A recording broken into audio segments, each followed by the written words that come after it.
வணக்கம். வாத்தியார் எம்ஜிஆர் என்ற நமது யூடியூப் சேனல் மூலமாக நான் உங்கள் வேல்முருகன்.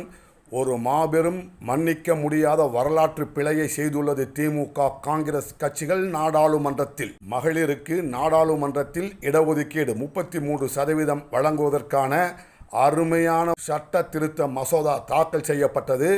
தொகுதி மறுவரையறை மசோதாவும் தாக்கல் செய்யப்பட்டது.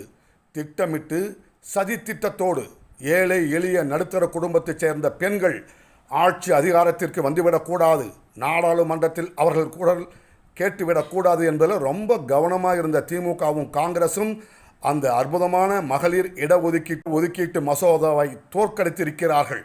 நாடாளுமன்றத்தில் இப்போ 543 உறுப்பினர்கள் தேர்ந்தெடுக்கலாம். இதுக்கு 33% என்றால் 179 பேர் மகளிர் இப்போ நாடாளுமன்றத்திற்கு உறுப்பினராக தேர்ந்தெடுக்கப்படுவார்கள். அதுவே 50% உயர்த்தப்பட்டு நாடாளுமன்றத்தினுடைய உறுப்பினருடைய எண்ணிக்கை 815 உயர்த்தப்பட்டால் அப்பொழுது பெண்களுடைய பிரதிநிதித்துவம் 33% என்பது 272 உயரும். தமிழ்நாட்டிலிங்க இப்போ மொத்தம் 39 நாடாளுமன்ற உறுப்பினர்கள்.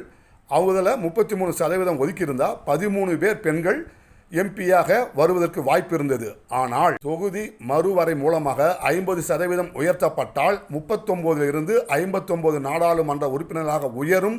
அப்பொழுது தமிழ்நாட்டின் சார்பில் 20 பெண்கள் நாடாளுமன்றத்திற்கு செல்வதற்கான வாய்ப்பு, அருமையான வாய்ப்பு இருந்ததுங்க. திமுகவில் பாருங்க, கருணாநிதி மகள் ஸ்டாலினுடைய தங்கச்சி கனிமொழிக்கு வாய்ப்பு கிடைக்கும். திமுகவில் மாவட்ட செயலாளர் அந்த பெரியசாமியுடைய மகள் கீதா ஜீவனுக்கு வாய்ப்பு கிடைக்கும். என்வி சோமுவுடைய மகள் கனிமொழி சோமுவுக்கு வாய்ப்பு கிடைக்கும். தங்கபாண்டியனுடைய மகள் தமிழச்சி என்கின்ற சுமதி என்ற பெண்ணுக்கு வாய்ப்பு கிடைக்கும். இதெல்லாம் வாரிசு கோட்டாவில் வரவங்க. காங்கிரஸ் கட்சியில் அதே மாதிரி தான். ராஜீவ் காந்தியுடைய மகள் ராகுல் காந்தியுடைய தங்கை பிரியங்கா காந்திக்கு வாய்ப்பு கிடைக்கும்.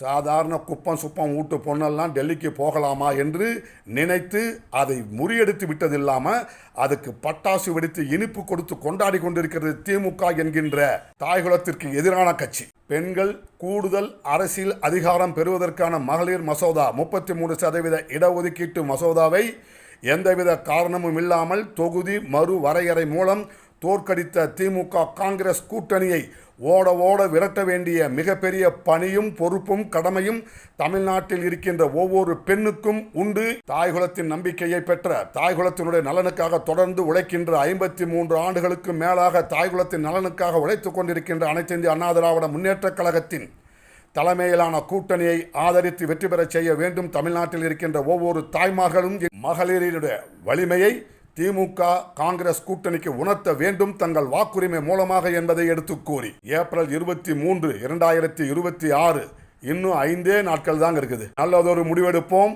நாட்டை காப்போம். திமுக காங்கிரஸ் கூட்டணியிடமிருந்து பேக்கப் ஸ்டாலின் ஆனால்தான் தமிழ்நாடு பேக்கப் ஆகும் என்பதை எடுத்து கூறி அண்ணா திமுக வின்னிங், நல்லாட்சி கம்மிங் என்ற எடப்பாடியாரின் நல்லதொரு வாசகத்தோடு இந்த காணொலியை நிறைவு செய்கின்றோம்.